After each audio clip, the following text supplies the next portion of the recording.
should be good to go. Hi, I'm Jonathan. And I'm Lauren. And we are Glib Shark.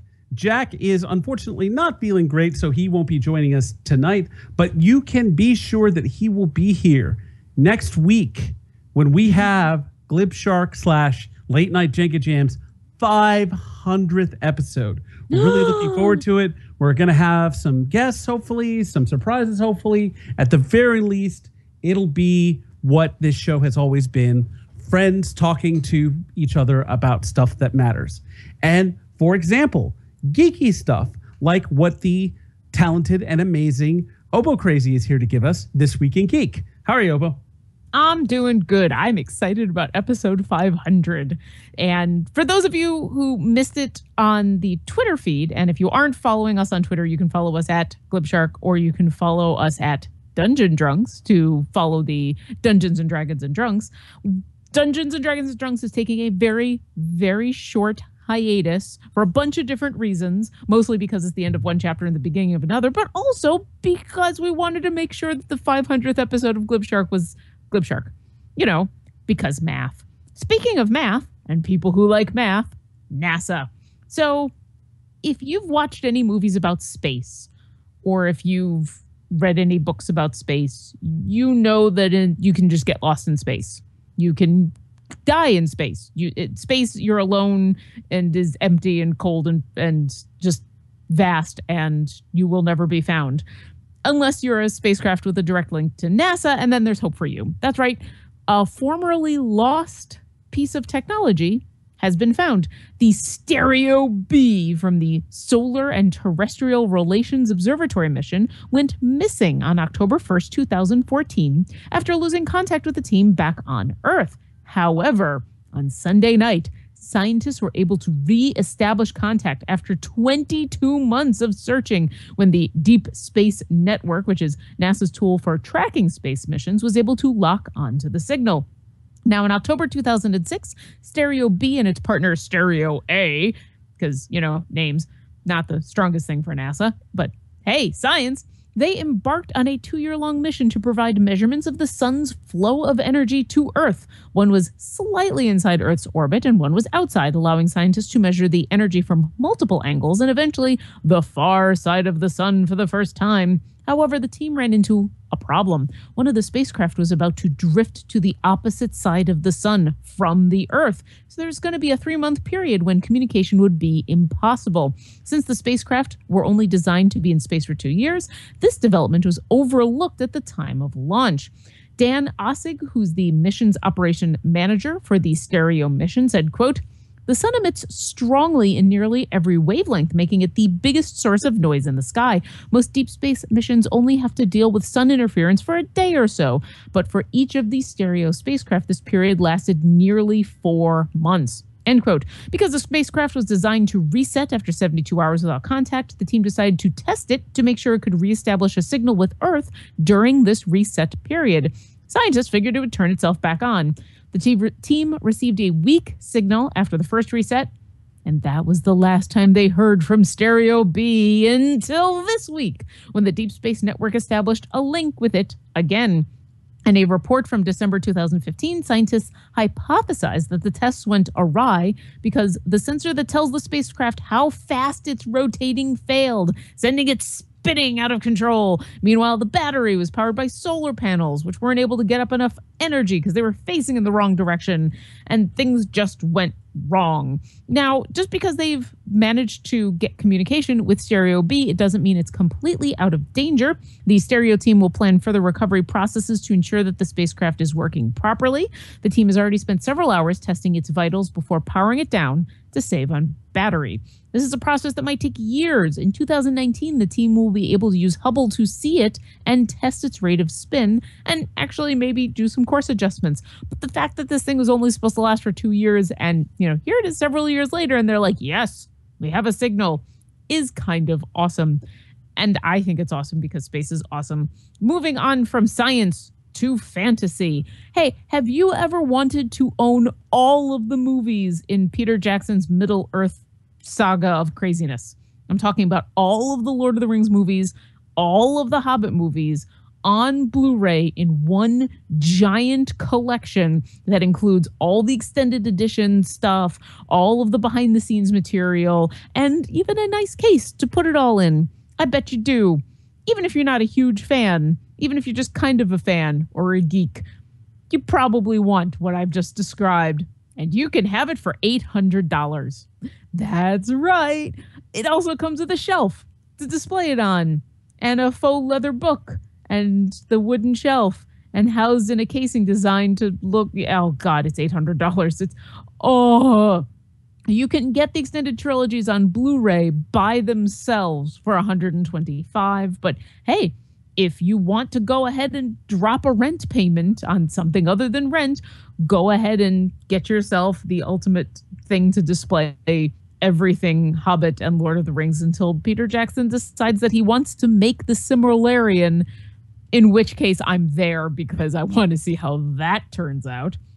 Finally, moving from faux books with movies in them to actual books, the Hugo Awards.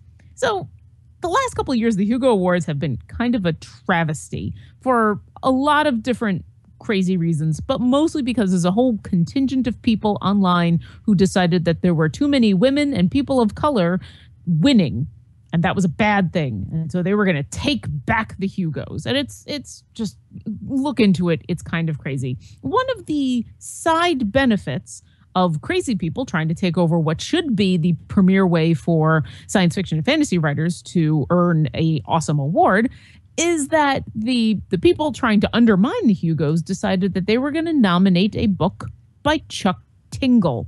Now, if you don't know who Chuck Tingle is, don't Google him unless you have safe search on. But Chuck Tingle is basically the best porn author guy ever. He releases ebooks about sex every 5 seconds. So he had his book, one of his books, nominated for a Hugo by these crazy people who wanted to undermine the Hugos because there were too many women and people of color winning. And Chuck Tingle, after finding out exactly what happened, because he had the same reaction a lot of people did, which is to go, wait, what?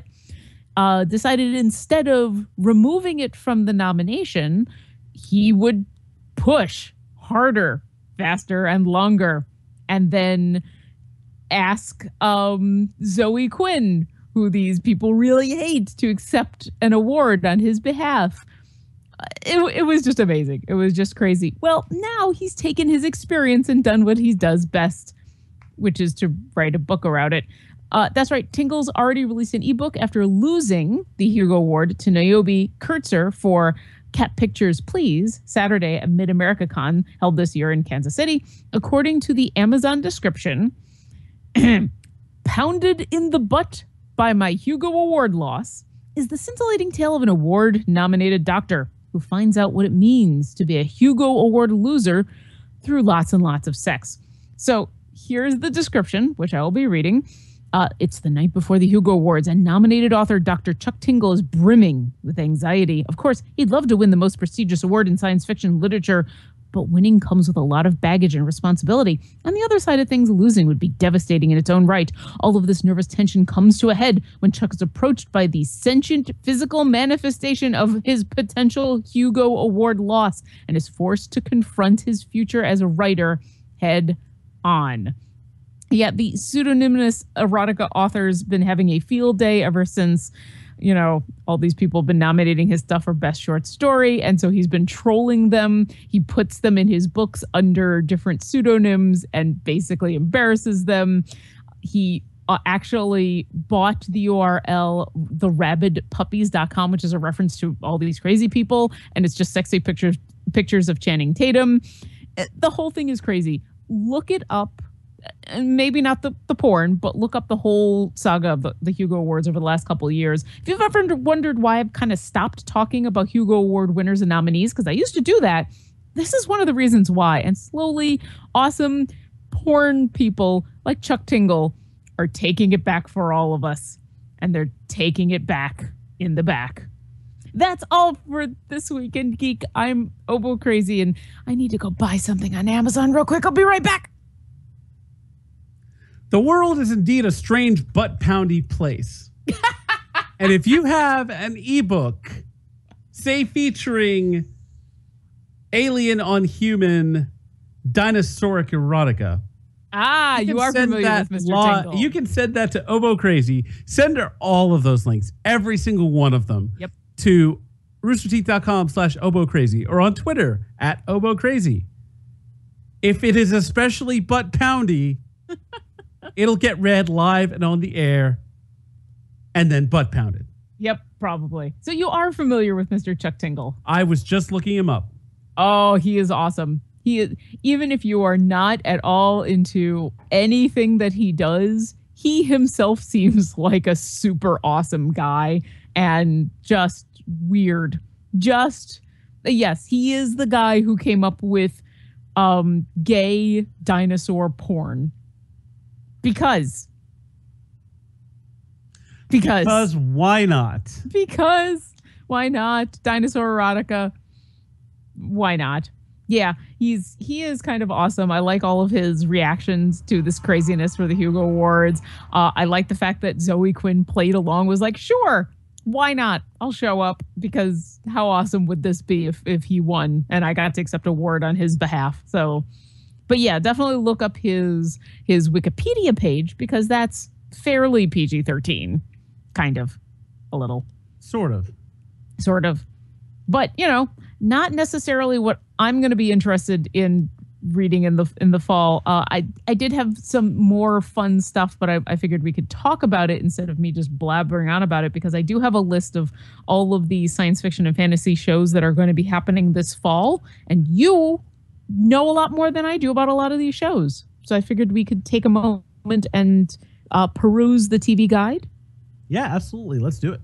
Okay, so I'll start reading off shows and when they're going to air, and you tell me what you know and if you watch it. So starting in September, this is kind of chronologically, we've got the 6th season of American Horror Story, which continues to be a show that I want to at least see the first season of.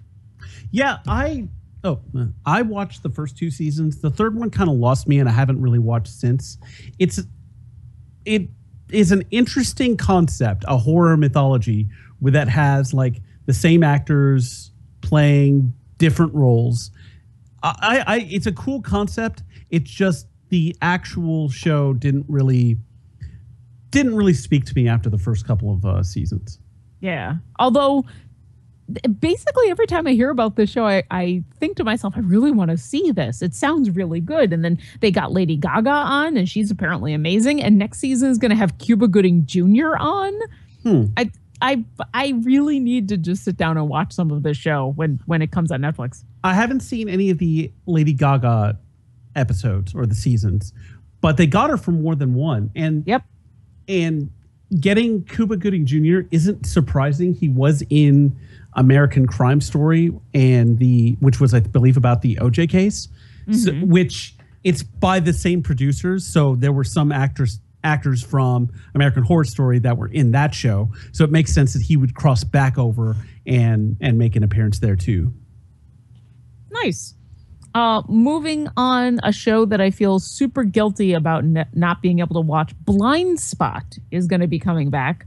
The main reason that I really want to get into Blind Spot is because one of the actresses on there is a regular on Critical Role, and I hear nothing but good things, probably because I follow a whole bunch of Critical Role people. But once again, TV. Is this something you've been able to watch? No. I know that Jamie Alexander is on it, and she plays Lady Sif in the Thor movies. Yes. But it's not a show I've been able to follow. It's actually funny that you mentioned Critical Role. So I was at a board gaming deal at a local brewery that I talk about. If you've listened to Dungeons, Dragons, and Drunks, you've heard me reference Coop Ale Works here in Oklahoma City. Well, they had another board gaming thing on Saturday that I went to, and nice. I talked up one of the girls working the tap room and mentioned that, yes, I've pimped their beer on Dungeons and Dragons and Drunks, our live D&D game. And she it was one of those things where you mention something and they're just kind of, oh, that sounds nice. And they kind of blow past it. But she did mention that she was a fan of Critical Role and asked if I was a fan. And now I'm not, because I don't watch the show. I probably should, but I don't. But I do like a lot of the voice actors on there. Most especially Laura Bailey, who is one of my favorite voice actors, if not my favorite voice actor. Well, this girl also liked Laura Bailey, so we kind of geeked over Laura Bailey for a little bit.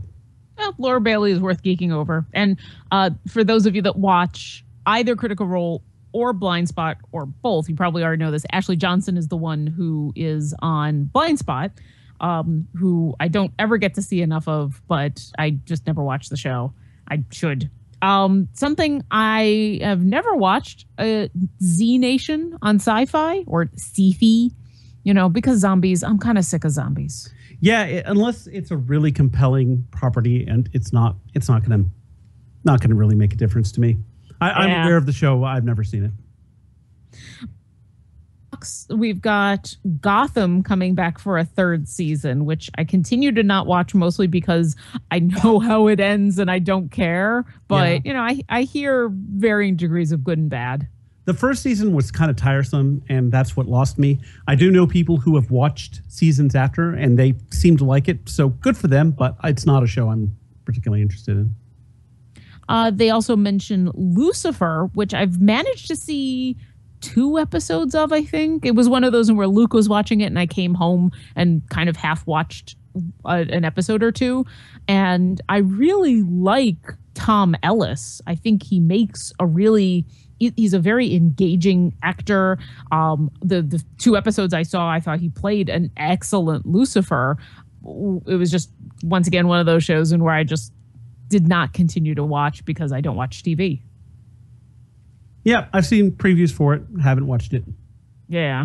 There's apparently a comedy coming out on NBC called The Good Place, which a comedy with the premise that a mistake in the afterlife puts Eleanor Selstrop, who's played by Kristen Bell, in, quote, the good place instead of, quote, the bad place, because I guess you can't say hell and heaven anymore. Trailer is pretty funny, and Bell, Ted Danson, and William Jackson Harper are clearly having a blast, according to this article that I'm reading. So, hey, if you want to see what Ted Danson's up to and see his shockingly white hair, there you go. Agents of S.H.I.E.L.D. is coming back on ABC, and I will admit that after being... I know. Okay, after being super engaged with it, I got halfway through last season, and I got to the mid-season finale, and I did not watch the rest of the season. I have vague memories, so I'm pretty sure I watched the rest of the season, but I'm not sure. I got kind of annoyed with the mid-season finale for a bunch of different reasons, because it's never good when I'm yelling at characters to just do what they said they were going to do, and all of this won't happen, and because they don't listen to me or to them. Like, I mean, minor spoilers for Agents of S.H.I.E.L.D. You can spoil the fuck out of Agents of S.H.I.E.L.D. I don't care. Well, and I'm not going to go into specifics, but literally, as far as like plot specifics, Coulson at several points says, I'm going to find Agent Ward, and when I do, I'm going to kill him. And many characters proclaim the same thing. And Coulson finds Agent Ward and does not just shoot him. He has multiple opportunities to just shoot the fucker. And you know what? The only reason he doesn't shoot Ward is because of plot. And so when the show came back, I kind of just never got back into it. Now I'm kind of interested in the next season because apparently they're including Ghost Rider, which is how? Who knows? I don't know. I may catch a couple of episodes, but yeah, it took a while, but I finally fell off of that. Here's something weird. The Exorcist. Yeah. Yeah, I heard about that. It's I don't know why, but we'll see. But The Exorcist and Van Helsing. So you can get both demons and vampires. Apparently this Van Helsing is in a post-apocalyptic world and Vanessa Helsing is just living in it. God, it hurt to even say that. Once Upon a Time is coming back to ABC for like the 20 millionth season. I think they're doing Aladdin this year or something. I don't know. I don't have a lot of information on that. There's a new show called Son of Zorn about a He-Man-esque animated character who ends up in Orange County, California to spend time with his real-life son and ex-wife. Yeah, it looks... I don't know. I saw a preview and it didn't really look that interesting. I feel like I'm getting really samey. Like, nah, I'm not interested in that. Nah, I'm not interested in that. But I mean, when we've talked about the problem with a lot of network TV is that they have to conform to network standards. And a lot of those standards are draw the plot out for 22 episodes. And that doesn't help anyone. It makes for boring shows. And like you said, why don't they just kill Agent Ward? Because plot. Because plot. Going back to Sci-Fi, there is another anthology show coming out called Channel Zero. It's apparently split into 2 6-episode mini seasons. So if you really like the idea of American Horror Story but don't want to watch an entire season of it before you find something else, then give it a try. And then end of September, the one thing I am super excited about, Luke Cage on Netflix. Yeah, super stoked on that one. Yeah, I mean, he was awesome in Jessica Jones, so I'm excited to see more of him. Moving on to October, Timeless from NBC. It's apparently a time travel show, and I'm not going to watch it simply because I'm inherently against time travel. But that's me. Oh, that's okay. I thought there was okay. I'm with you now. That's the one where they're like going back and they like see the Heidenberg happen or something like that. Maybe it's Time Cop. I mean, they're doing Time Cop. It's a soldier and a history professor working together to fix the damage done after a criminal steals a time machine. It's Time Cop. But Time Cop. The Flash is coming back on the CW, and that's more crazy time travel stuff. Although it's a little different.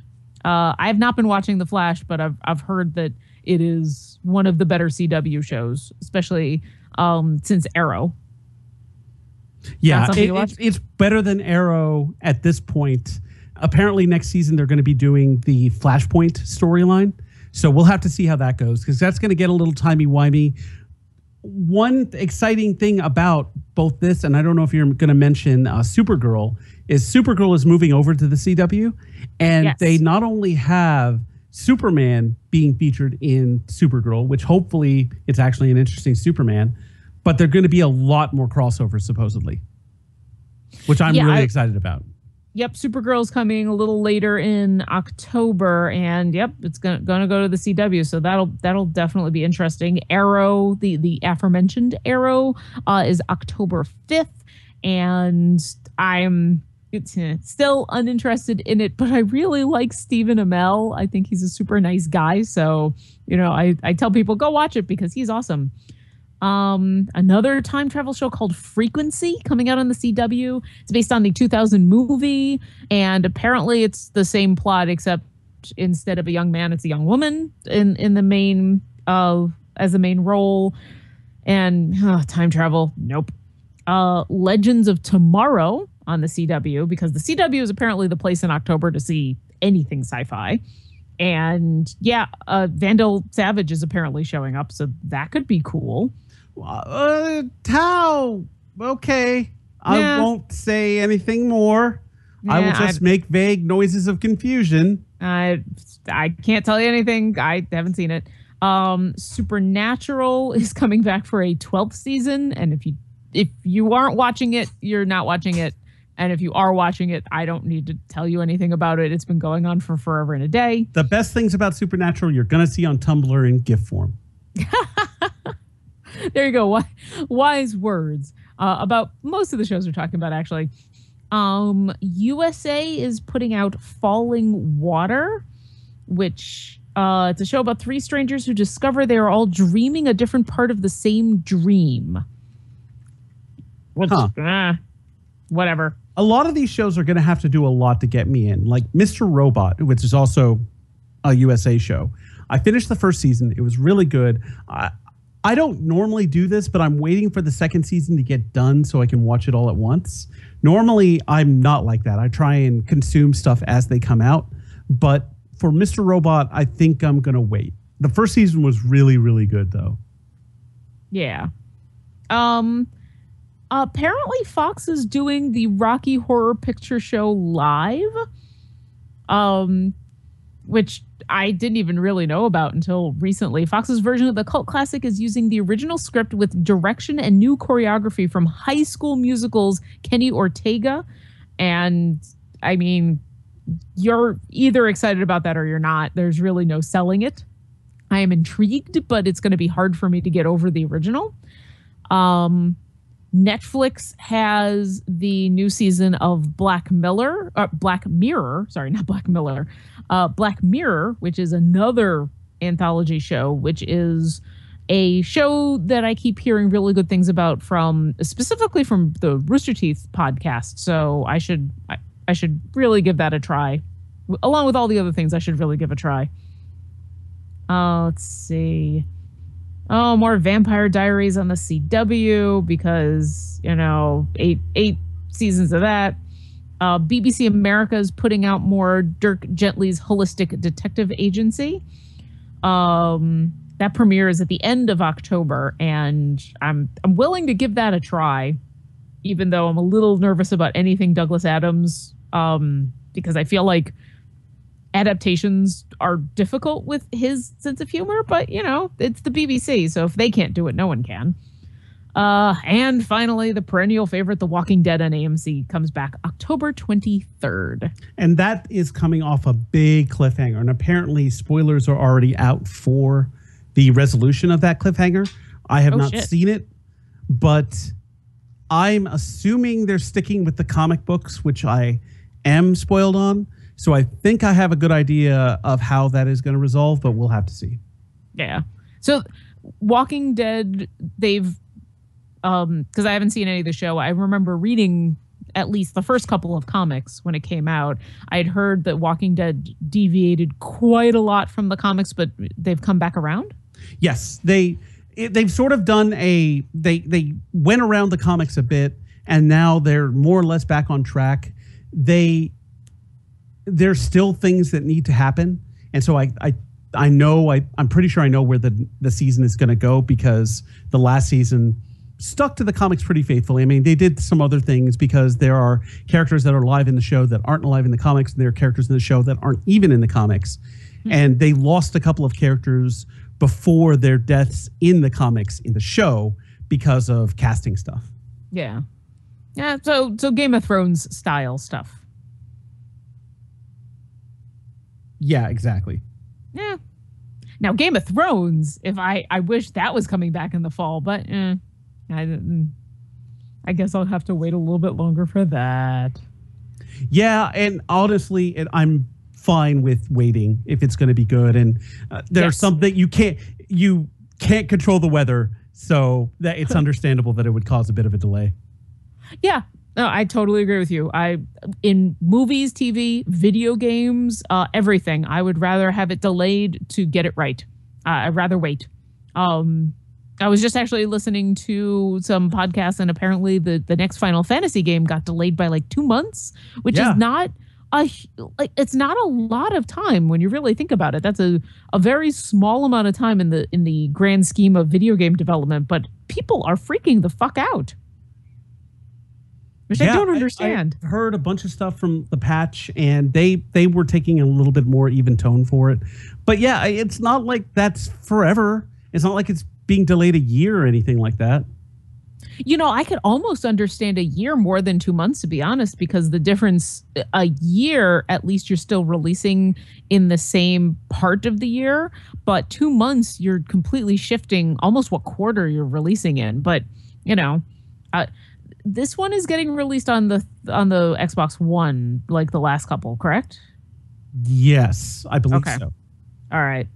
I'm enough of a Final Fantasy fan to want to check it out, although I was sorely disappointed in the last couple of Final Fantasies. In fact, I didn't even play Lightning Returns because I was rather annoyed for all the same reasons that everybody was annoyed by that Final Fantasy. So, but I can't help but check it out. I like Moogles too much. I do really miss having a good grindy RPG, like a super turn-based style RPG. I keep wanting to go back and play some of the earlier Final Fantasies that are like super simple turn-based RPGs because I just kind of thrive on that kind of RPG grinding. Mm-hmm. But, you know, I know that drives a lot of people crazy. Yeah, I'm one for a grind. I do play quite a bit of Destiny, but it's a different sort of grind. I remember way back in Final Fantasy, I think it was in Japan 6, but here it was 4 or 3. 3. 3, yeah. That was the game I grinded the most at. Every single one of my characters could cast Meteos. Wow. See, now 10 was the big one for me. I loved that game. I loved the it's got its story faults, but I love the characters in that. I love the combat. It was turn-based, but you'd swap in and out characters to make sure that they all got XP. And that one I went through, I got everybody. The only thing I did not do was play a ton of Blitzball because fuck that game. Yeah, I didn't play any of the other Final Fantasies. I haven't actually played a Final Fantasy game since Final Fantasy Tactics 2 on the DS. Oh.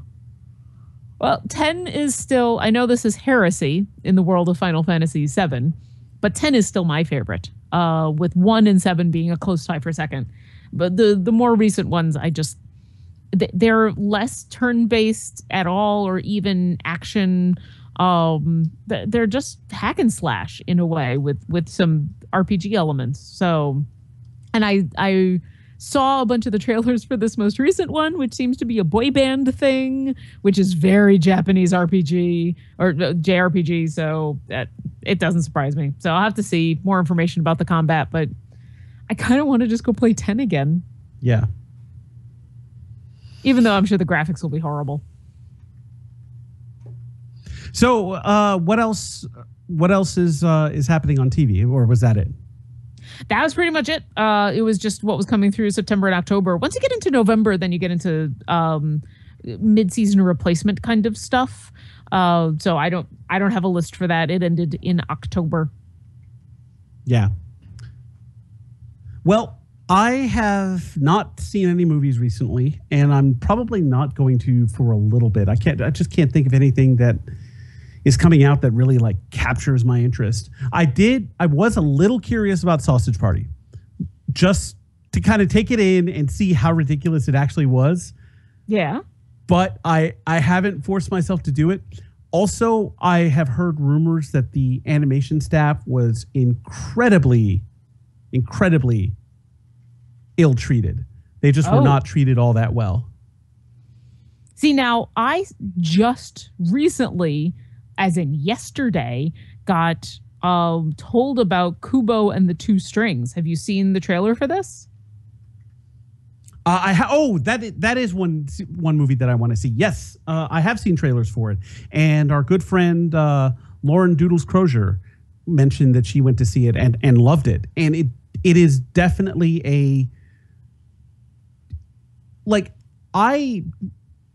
it's definitely the kind of movie that you have to kind of seek out, because even though it's been sort of well marketed, it's a strange looking movie, but it looks really cool, at least to me. I remember when the Fantastic Mr. Fox came out, I was actually a little put off by the stop motion because I'm like, it looks kind of crappy. And then when I finally saw the Fantastic Mr. Fox, it was awesome. It's one of my favorite movies now, and I'm really looking forward to this one. I do want to see it at some point soon. I hadn't even heard of it until yesterday when my Twitter feed kind of blew up with a whole bunch of people saying, oh my God, go see this movie. And then I saw the trailer, and the trailer is gorgeous. And it's an amazing cover version of While My Guitar Gently Weeps, which always makes me happy. So yeah, I may have to, Luke and I may have to go see this pretty soon, because this came out of nowhere, and the animation style really dynamic and colorful. It's something completely different than anything I've seen recently. I have no idea if it's based on anything, which is actually good. I'm kind of hoping this is an original story just out of the minds of the creator. But yeah, it looked gorgeous. It sounded really good, and I may have to spend the money and go to the theater and see this. Yeah, definitely. I do want to go out and see it. I'm trying to think of anything else that is coming out recently. I should probably just look. Hang on a second. I still sadly have not seen the newest Star Trek. I do want to go see that, but I might not be able to get in to see it. I'm trying to think if there's anything else. We saw Ghostbusters. We talked about that. Yeah. Let me just look on Rotten Tomatoes and see what's coming out. Oh, no, that's Rooster Teeth. I don't want to go there right now. So what are you looking forward to Crunch Time at all? I don't know. That not amazingly. What I am looking forward to from Rooster Teeth is Barb's new show. Oh yeah, the Always Open. Always Open. Thank you. I'm picturing the lips and I can't remember the name of it. The sad part is I don't know exactly when it premieres, and just because of my crazy schedule, I might not be able to see it, but I'm hoping to subscribe to the podcast version. I wonder if I think it's tomorrow. It's not live. They pre-tape it and then are premiering it on Wednesday nights at like 10:30. 10:30 Central? I believe so. I might be able to watch it then. That'd be good. I usually can't watch, like I subscribe to the Rooster Teeth podcast and The Patch, and really enjoy those in the podcast form. But certainly the Rooster Teeth podcast it caters a little bit more towards the video audience. Probably once an episode they do something that, because I'm not watching, I'm listening, I completely miss. But that's how I consume that media. I don't have the resources to watch it live. But if they're airing it, even if it's not live, I may go ahead and watch that premiere, especially if it's late at night. I wonder if that's on purpose, that it's going to be a quote unquote late night show. I probably, with the subject matter they're going to be talking about. Yeah, I've got a feeling that's what it is. That's cool. Which is kind of neat, because one of the first featured all-female podcasts was on this very show. Was on back in the late night Jenga Jam days, when there was a show where I think it was you, Griffin, Jamie, and I don't remember if Barb was on that one or not. I think it was Barb. Yeah. Yeah. Good stuff. Well, and she did say it's not going to be, it's not. Yeah. It's not a strictly ladies podcast, but it's going to be mostly ladies. She's going to make sure that there are at least always, she's going to be on it at least. So I like, and that she's going to go out of her way to try to get people who are not normally on some of the content, and, talk about more adult stuff without some of it doesn't come across to me as a specifically comedy podcast. I might be wrong. I mean, we're talking about something that a lot of their stuff is going to be comedy anyway, but it's definitely going to be about life and love and sex and all that good stuff. It's funny. It reminds me of sort of the shorts that Kind of Funny did, where it featured like Blaine and Barb and them talking about relationship and sex matters and stuff like that. So I think this is going to be an extension of that. Yeah. Which I think it's good for people to be able to talk about those sort of things in an open forum without judgment. And I think the kind of audience that Always Open is going to have, and I mean, not like specific demographics or anything like that, just the breadth of the audience, just the fact that a lot of people are going to be watching this. Hopefully it sort of reverses some of the trends we've seen, where honestly, kids having a lot of access to porn, they have unrealistic expectations about sex. It's like, no, not every sexual encounter is going to be like a porn. In fact, most of them aren't.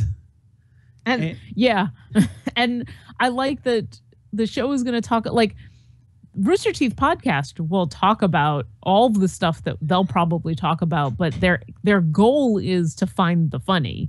And I get the sense that Barb and her show, that their goal is to stay relatively not serious. Like, I'm sure there will be comedy, but that finding the funny won't be their primary thing. That maybe, having an open and frank discussion or trying to be semi-serious about these things, I think is going to be excellent. I think you're absolutely right. Anyway, I'm excited about that. So I'm gonna try to catch that, and then maybe this weekend Luke and I will go see Kubo and the Two Strings, and that's something we can talk about next week, because then the weekend after that is PAX. Yes, and I've been hearing a lot of stuff about PAX. I'm really bummed that I'm not going to be there, but I'm looking forward to hearing about everyone's account of what went on. So, I'm excited about going. I at the moment only have a pass for one day. So hey, if anyone has a pass I'm specifically looking for a Friday pass so that I could go to a couple of D&D panels. But I will absolutely be there all day Saturday. And then even if I don't have a pass for a day, I'm going to be hanging around Seattle, just seeing friends, pretty much just hanging around at the Elephant and Castle, looking for people to say hi to. That's going to be an excellent plan. And I wish I could go. I know a friend of mine was talking about what she was going to be packing, and she was someone that I've known of for a long time in the Rooster Teeth community, but I'd only just met, not last year, because I don't think I went last year, but year before last. And ever since then, we've been talking about, hey, if we ever get to PAX together, we should have a workout session together, because she's now competing in weightlifting competitions. I mean, she's tiny, but she's come a long way. There was a trend on Twitter about how this one guy had said, hey, girls, don't do CrossFit because nobody likes that kind of body. And then that got a whole lot of backlash, including from this person saying, no, I look fine. And a lot of people agreeing, yes, those girls look just fine. Yeah. Yeah. You would figure by now men would stop saying that shit. You would think. But I apparently think a lot of things that are not true. Well, this is a story I like to tell. This was a couple of years ago when we were playing. I think you and I were playing Halo 4, and we were in a team with you, me, Izzy, and Bree, and we were talking just in between matches. So it threw us into the public chat where we could hear the other team, and so the other team heard us chatting. And so they heard my voice, and then they heard 3 female voices. So then they started freaking out, going, oh, my God, chicks in Halo. Oh, my God, this is 2014. Come on, guys, give us a break. And then that was when they said, as soon as Izzy said something about it, they were like, wow, that one chick sounds fat. Yep. I remember that. Heavy voice Izzy. Yep. Or fat voice Izzy. Yeah. That petite little amazing woman she's got a fat voice. Fat voice. Fat bottomed voice. You make the rockin' world go round. Yeah. And people wonder why, even to this day, after more than a decade of playing first person shooters online, I still insist on team and party, or in Halo now, me and my friends were mostly in party chat, or I'm on Rooster Speak, because why? I don't need to talk to the randoms, because there is nothing a 12-year-old boy is going to be able to say to me that I haven't already heard 20 million times. So screw it. Party chat for the world. And yay for Rooster Speak. I'd be on Rooster Speak a lot more if I had a life. I try. Also, they watch a lot of High School Musical, which creeps me out. On Rooster Speak? I think that is just you. I don't think they do that a whole lot. Oh, no, they do. I will pimp out Rooster Speak, even though I'm not on there a lot. They do a lot of community event kind of nights, and where they all get on and watch a movie together. And High School Musical comes up a lot. I didn't realize that. I know we were playing Destiny just now, and I was with Steven and Traver, and Traver actually had to leave because he needed to go and mind the Rooster Speak movie night. Yep. We were doing some Challenge of Elders because Steven needed to do it for his Moments of Triumph for year 2 in Destiny. And I did 2 hard mode raids this weekend with people trying to do the same thing. On Friday night, we had one that went, I want to say, for like 4 or 5 hours. It was pretty brutal, but we eventually got it done and it was fine. Then on Sunday, I did it with a different group and that one went a lot better. I think Shraver and I were the only ones in both teams. And I was talking to Shraver about it earlier. He was like, yeah, that raid on Sunday went so super smooth. Yeah, but it sometimes is just a crapshoot between the people that you've got and what the AI do and what people bring to the table and who's having a good day or a bad. It's, I've had the same experience playing Halo. We do a lot of Warzone. I play a lot with the wheelmen, and they've got strategies out the yin yang. And sometimes we blow through 4 or 5 teams like it was like they all quit out, and then sometimes we get destroyed, and it can be harsh, and that's against actual players. When you've got AI, which can sometimes be a little unfair, it's been a while since I played Destiny, but the AI in that could be unfair. Yeah, and one thing we noticed was that, and I don't remember if this was Friday or Sunday, but there were we lost a couple of people. Actually it was on Friday, I think, and then we had one run on Sunday where we kept losing the same person thanks to internet issues. And we were like, it's not cool to have to fight these bosses and also have to fight the game dropping people. Yeah. Just randomly. Yeah. Especially something like Destiny where those raids basically require a full party. They count on a full party to make it even. And even if you're down one person, that can tip the whole balance. Ah, well. Problems with internets and randomness and everything. We've never had that problem here. Oh, no, never. Never. We actually almost had that problem tonight when my voice was sounding robot-y. But yes, things have gotten better. You reset everything? Did you basically just turn your house off and back on again? Actually, so the computer that I'm talking on right now isn't that great, but it doesn't have to be because all it needs to do is run Skype and that's it. Mm-hmm. Eventually, I'm going to have to replace it. I need to get a new one of these because it's just not doing its job really well. But I need to prioritize to other stuff first. So what you're telling me is this computer had one job. It had one It has job. one job. And I guess it's doing it fine now. It just needed to be restarted. And that's how computers are sometimes. Yeah, when that big lucrative sponsorship deal comes through for Glib Shark and we're all able to afford all kinds of new equipment and fly out to each other's houses, it'll be so nice. One of these days, one of us will win the lottery and then Glib Shark will be amazing.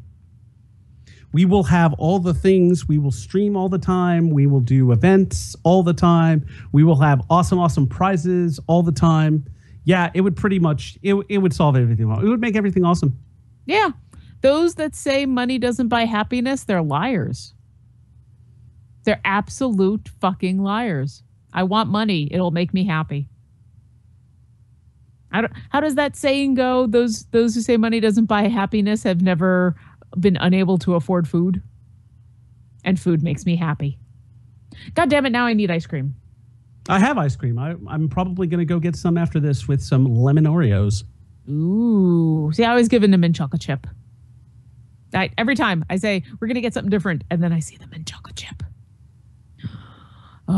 Even though I should really eat healthy because the weekend of PAX is going to be a weekend of decadence as far as food goes. Yeah. I know friend of the show, Raging Terror, is going to be coming up to visit, and I'm pretty sure we're going to be enjoying some good food and drink that whole weekend. I'm guessing that Carly's going to be left at home. She is thinking about coming up on her own for a day, but it is 100% dependent on how she is feeling. So it may be hey, I'm feeling good. I'm going to make the drive and hang out with you for the day. But it is definitely only going to be a day trip for her. Because that's probably good. Yeah. Yeah.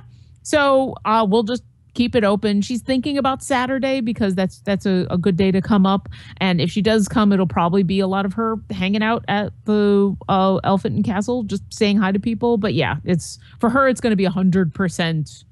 She'll wake up and just decide, which I think is cool. And it would be awesome to see her. And if she can't, she can't, you know, she's pregnant. That happens. She will have an adorable dog. I'm not gonna personally experience. I may. Me neither. Yeah. and that's all we'll say about that. Well, I am excited for next week for our 5 millionth episode. For 365th million. So episode. Yeah, 500 episodes of Glib Shark / Late Night Jenga Jam.